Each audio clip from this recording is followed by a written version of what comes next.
General, ang utos po sa amin magtipon bukas ng gabi. Pero hindi sinabi kung saan kami pupunta. Ganun ba? Bigyan niyo siya ng kalapating turuan. Opo, Ama. Pag narating niyo nang dapat yung puntahan, ipadala mo sa akin ang mensahe. Mag-ingat ka. Walang dapat makalam ng iyong gagawin. Apo.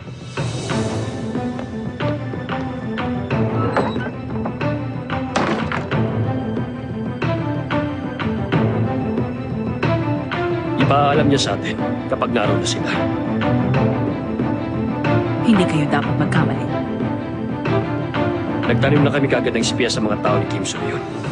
Nung araw na dumating sila ng Sorapol. Magaling.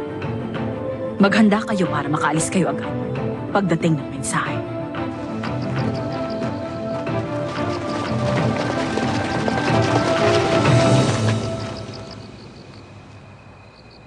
Narito na kayong lahat. Opo. Anong gagawin natin? At inipon niyo kami ng palihim. Pagdating natin, Rod, tsaka ako sasabihin. Tayo na.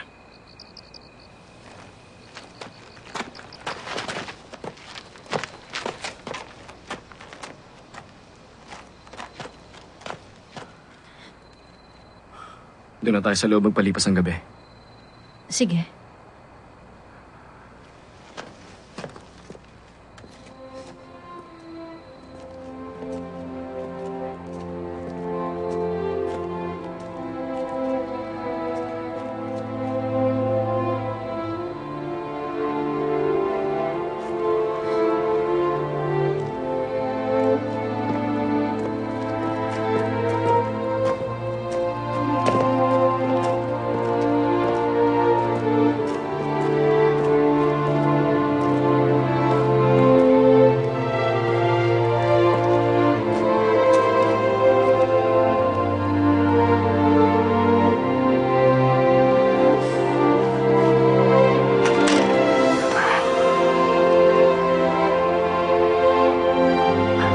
Ang haba ng nilakad natin.